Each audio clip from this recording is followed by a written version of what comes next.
Okay. So first you said first phase was this needs assessment. Yeah. Then you said second was business analysis planning. Yeah. Which is this typical PMI kind of principle. Yeah, because plan what you want to plan. Yeah. Okay. So yeah. Although I'll tell you why that's important. I think it's, in particular, since this conversation is based on what the heck is business analyst analysis, I think it's important that there's a delineation. Okay. That it's kind of also like in a football team. You know, you'll have 11 players on the field, but every team might redistribute responsibilities differently, and that's kind of what happens in that planning stage. Okay, so could be that result of business analysis planning is to have, I don't know, bunch of tasks which say how to check during the project if the need is covered, how to communicate to people, how to involve stakeholders. Yes. There will be a bunch of tasks dealing with change management. There will be a bunch of tasks dealing with classical project management. Okay. And there's a strong crossover because it's almost inevitable. So with scope management, so in the detailed scope management, requirements management, then in quality management, in detailed testing and handover, okay, and also the documentation, those are all factors that have to be planned. And that's kind of where a business analyst will say, okay, are we doing it and who's doing it? Okay. What's the link to requirements engineering? Because you just said requirements management, and this is also like a big thing to match requirements of stakeholders towards the project at the end of the day? I think one of the biggest challenges of business analysis understanding is, depending on where you come from, what your background is, if you get an understanding of it, okay, your background will color how you see business analysis. So I come from a product management background, from a marketing.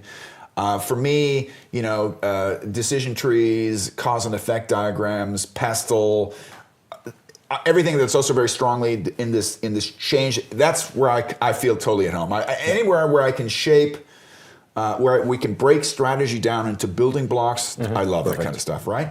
But if you come from an IT background, I think one of the biggest pain points for them is, especially from an agile perspective, is what the heck are we talking about, okay? User stories I love user stories, but the concept that a user story is just one sentence is BS, okay?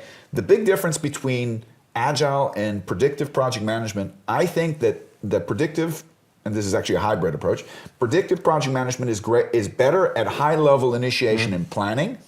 But sometimes it's the details that eat you up, and the question is, when are we going to do those details? Are we going to do that? Details matter at the end of the day. Yeah. And that's where a business analyst or a project manager that understands business analysis says, listen, you know, especially if we're building up, it doesn't even have to be IT. It could be an electronic product or a pharmaceutical product or a system, right? That we say, what's the user story, but what are the acceptance criteria? What's the definition of done?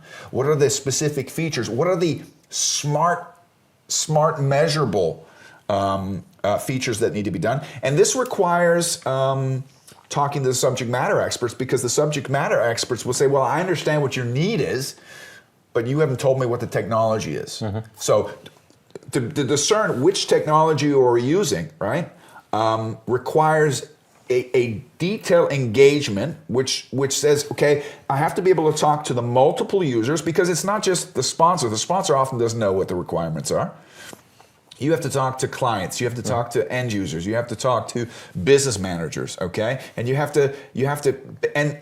think one of the big functions of a business analyst is that they help with your stakeholder management and with aggregating these requirements. Okay.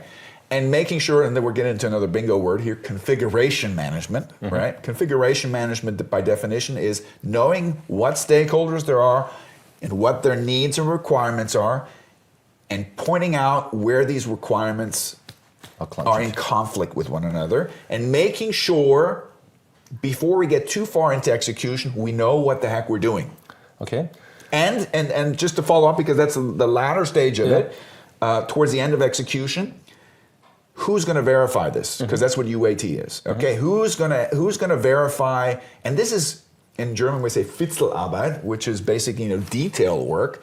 Who's going to be responsible not so much from a subject matter expert, but from an administrative standpoint, from a checklist standpoint, that we're hitting all the marks that we set for ourselves.